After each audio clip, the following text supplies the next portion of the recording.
محبوب سبحانی غوث سمدانی شیخ عبد القادر جیلانی رحمت اللہ علیہ، آپ کے والد گرامی فرماتے ہیں کہ میں بھوک بڑی سخت لگی ہوئی تھی، بڑی سخت بھوک لگی تھی تو ایک سیب بہتا ہوا جا رہا تھا،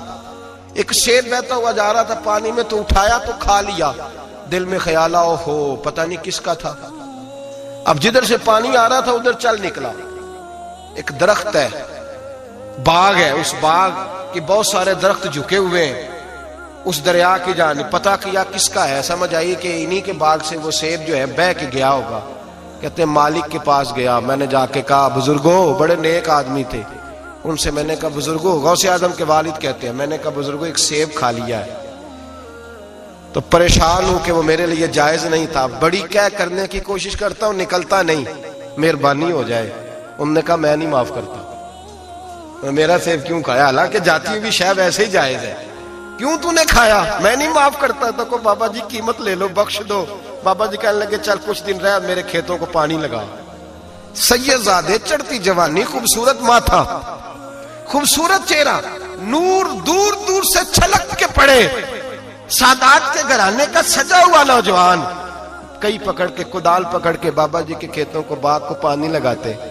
کچھ مہینے رہے تو بابا جی سے کہنے لگے بابا معافی، کہنے لگے نہیں مل سکتی۔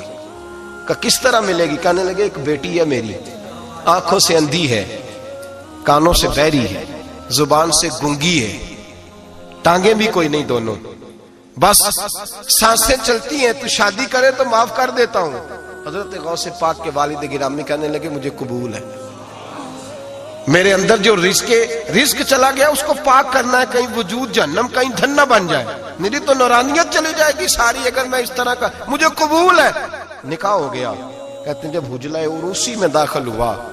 رات کمرے میں گیا تو میں نے آنکھوں سے دیکھنے والی، کانوں سے سننے والی اور حور سے ملتی جلتی ایک خوبصورت عورت بیٹھی دیکھی۔ میں پلٹ کے باہر نکلا دوڑ کے، میں نے کہا بابا میرے والی نہیں، وہ تو اندھی تھی، وہ اندھی تھی، وہ بہری تھی، گونگی تھی، یہ کون ہے؟ حضور غوث اعظم رضی اللہ تعالیٰ عنہ کے نانا جی کہنے لگے بیٹے اندھی اس لیے کہا تھا کہ جب سے پیدا ہوئی ہے اس نے غیر محرم کا چہرہ نہیں دیکھا، گونگی اس لیے اس کو کہا ہے کہ اس کی زبان پہ نہ غیبت آئی نہ چغلی آئی، میں پیار کرنے والا باپ ہوں پر اس نے کبھی مطالبہ میرے ساتھ بھی کوئی نہیں کیا، اس کی زبان پہ یا خدا کا ذکر رہتا ہے یا محمد عربی کا درود رہتا ہے، اس کے علاوہ بولتی نہیں، یہ لہذا گونگی ہے۔ اور فرمایا کوئی غیبت کرنے لگے، چغلی کرنے لگے، جھوٹ بولنے لگے تو اٹھ کے چلی جاتی ہے، سنتی نہیں، لہذا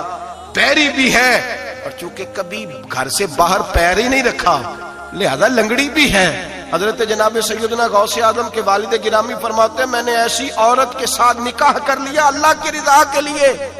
تو پھر رب نے مجھے عبد القادر جیلانی جیسا بیٹا عطا فرمایا،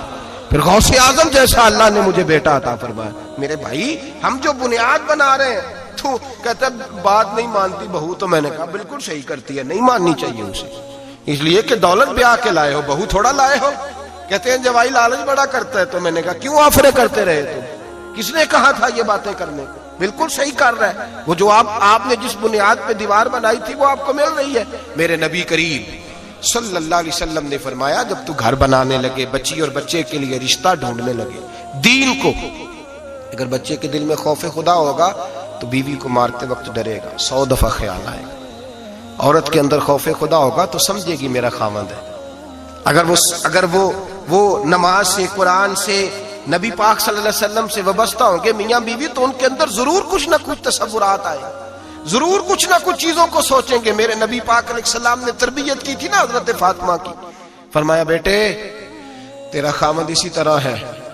کہ جس طرح تیرے لیے مجازی خدا ہوتا ہے، اگر میں کسی کو سجدے کا حکم دیتا تو عورت کو کہتا خامد کو سجدہ کرے، دیکھنا۔ اور میرے نبی پاک کے لفظ ہیں حدیث ترمذی میں، فرمایا جو بی بی اس حال میں مر گئی کہ اس کا خامد اس سے راضی تھا، فرمایا اللہ اس کے لیے جنت کے سارے دروازے کھول دے گا۔